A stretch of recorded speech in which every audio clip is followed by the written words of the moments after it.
Hello, welcome back to the channel. There's not much point to this video. I've just been stuck inside for a month with new baby. Everything's great, but you know, I've got the world's largest production engine motorcycle outside my house, the Triumph Rocket 3R. So, you know, the sun's out, I've got an hour or so. I need a little break. So I'm going to take you along for the ride. Don't expect anything too much as usual. Certainly not high quality content. Yeah, just going to take you for a ride. Good afternoon, Rocketeer. Well, thank you.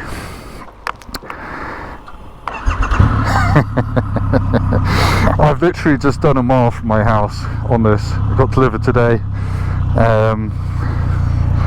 So yeah, I'm going to take you along just to see what it's like, really. Probably talk about a few things that aren't the Rocket 3. I'll do a full review in a couple of weeks. But for now, let's just go for a gentle cruise. It's so torquey. It feels so solid between your legs. The bike as well. Yeah, it feels like a bit of a weapon, to be honest. But anyway, I hope you're doing well. Hope everything's okay. Hope life is slowly going to get back to normal as soon as possible. Bloody hell, this is so much talk. I don't know what I expected. The Rocket 3, I'll say this now rather than in my professional impartial review later on. This was literally my poster bike as a kid, or when I was at university, started university in 2004, at the University of Southampton doing my English degree. On my bedroom wall in halls of residence I had a Triumph Rocket 3 poster that I bought off eBay. I think it's the second ever thing I bought off eBay. The first thing was a weird flattened cowl cushion. I don't know why. I think I was just trying eBay out. But the second thing was a Rocket 3 poster. So when people talk about their dream cars and their dream bikes, this was mine. Well, the original Rocket. Obviously this is the new one that came out a year and a half ago now. So this is actually quite a moving moment in my life, I guess. I mean, I'm just going out for a bimble and a ride, do a bit of vlogging, but actually, yeah, this is meeting a childhood hero. I say childhood, well, yeah, I was 18, I didn't have a clue.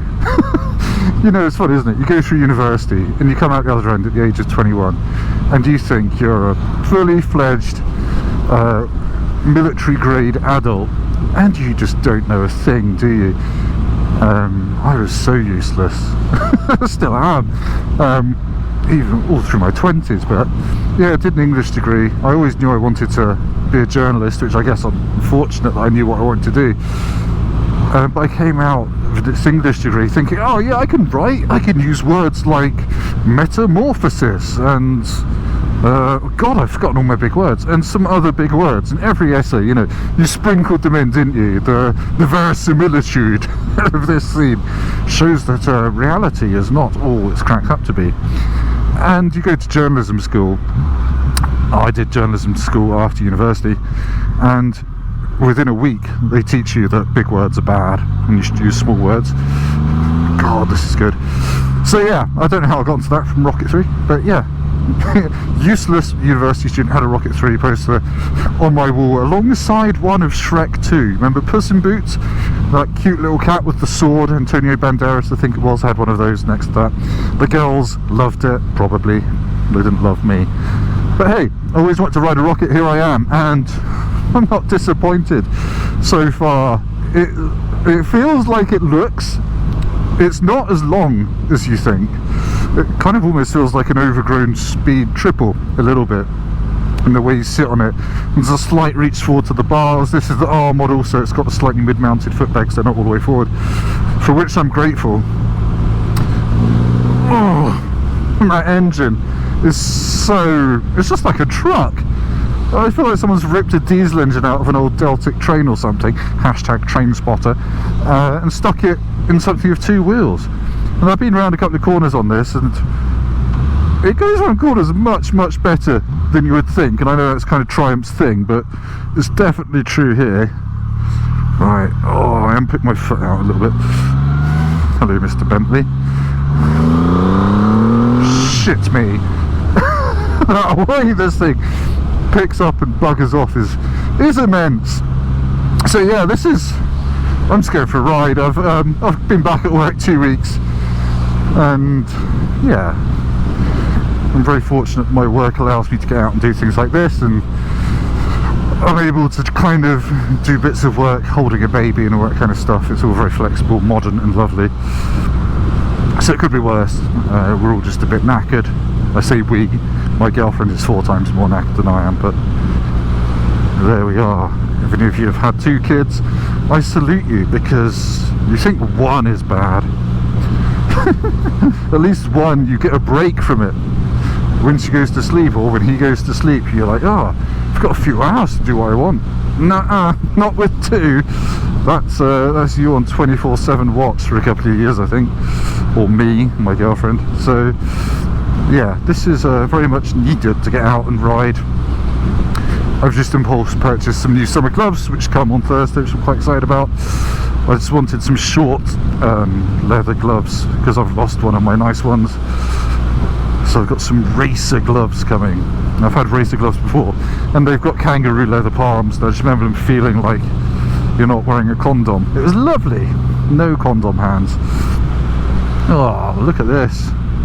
Beautiful day. I might have to go and get some photos. I've got my camera in my rucksack.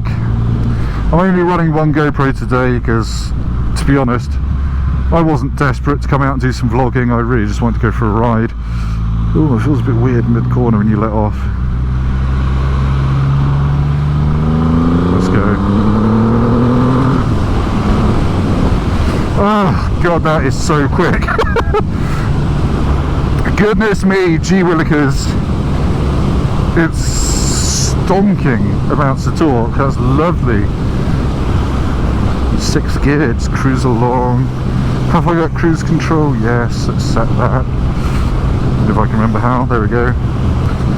Bonza.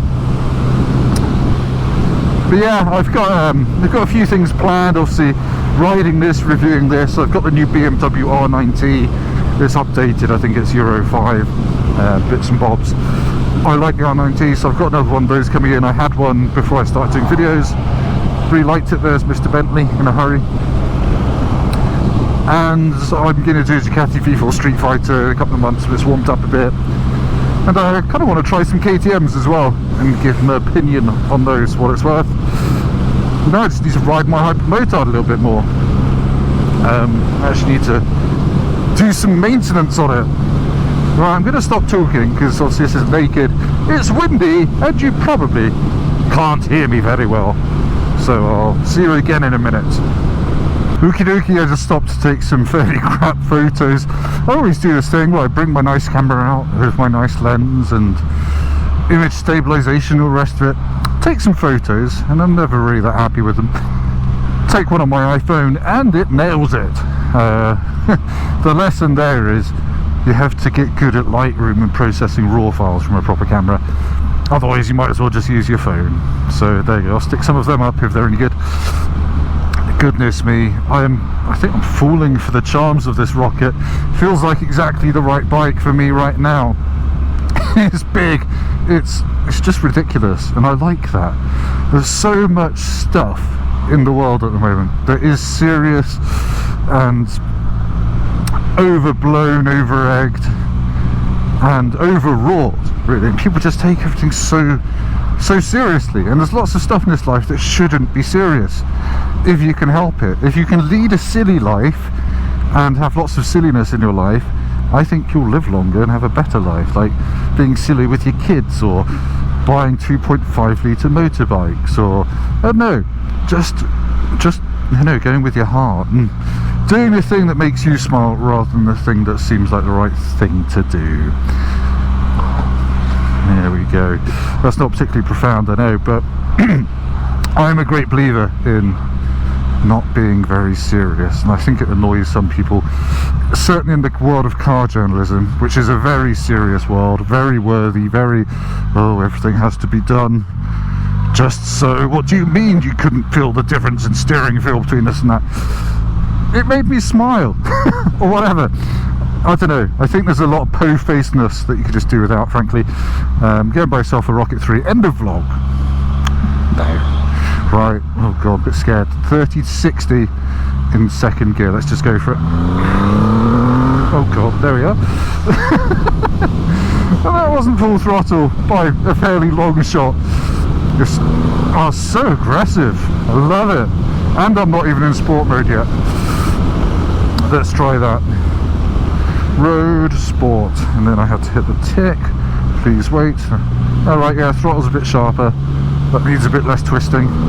I have to say, this flows down the road pretty well for what must be a 300 odd kilo bike.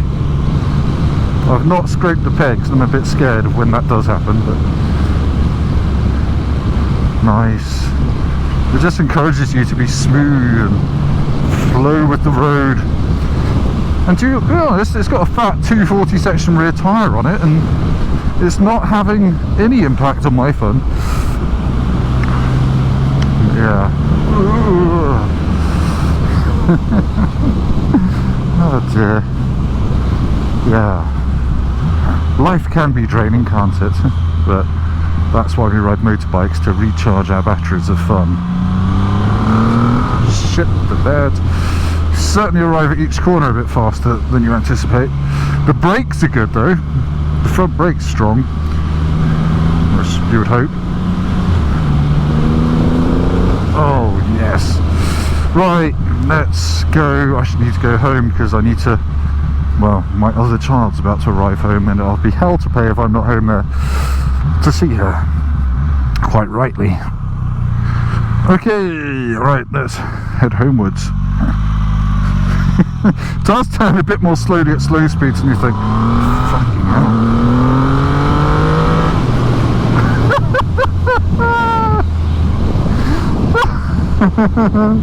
Sorry, I know I'm meant to be a professional journalist, but this thing is ludicrous. That's the whole point of this bike, isn't it? It's just, yeah, we get at the most engine that we possibly could.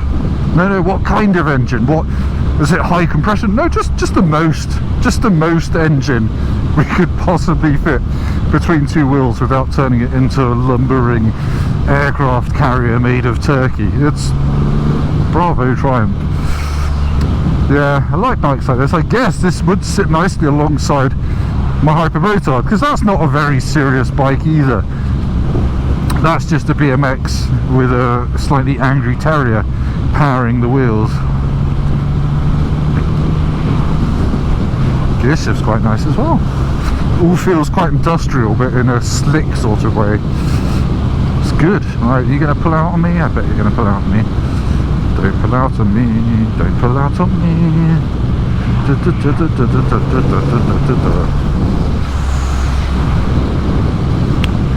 But yeah, going back to this whole seriousness thing, I've got the invitation to go and drive some Lotuses in a couple of weeks, and I've not actually driven a Lotus Elise or an Exige on the road. I've driven Elise on a track quite a bit, on a kind of drifting day sort of thing, and I like the idea of a Lotus.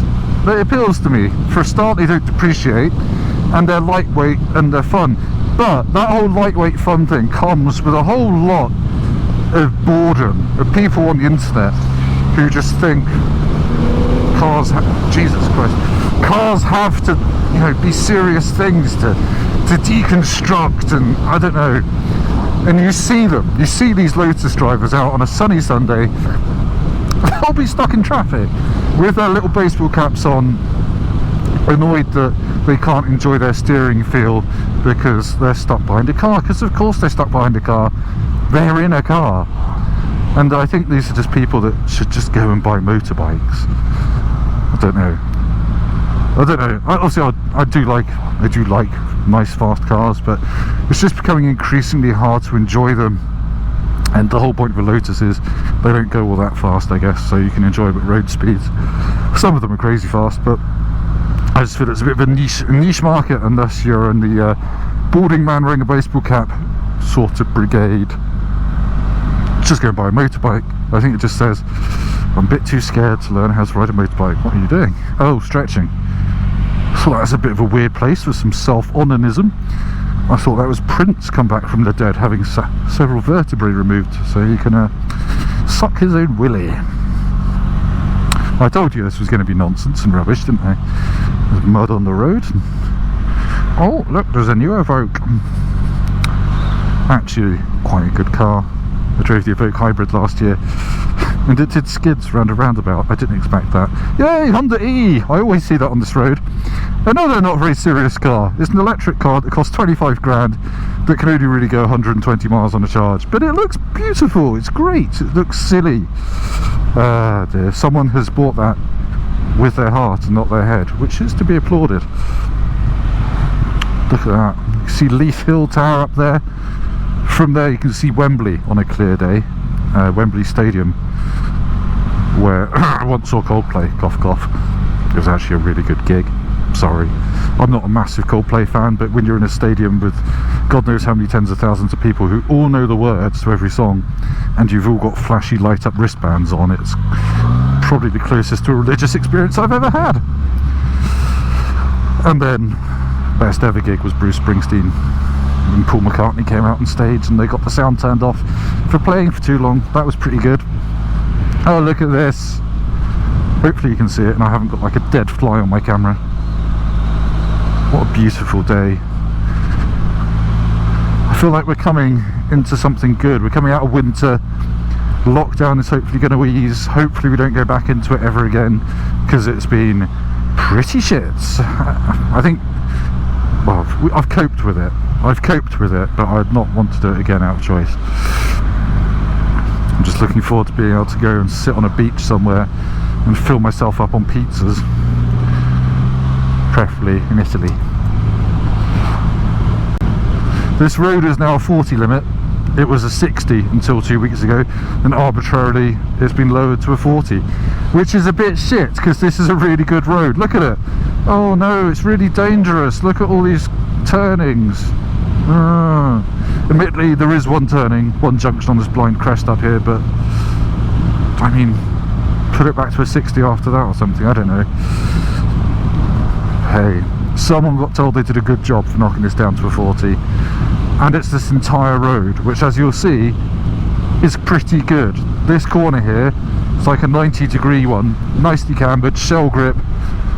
I'm not going to go much above 40 around it on this, TBH. But look, it's a bit smooth now. But yeah, going the other way, that's nicer.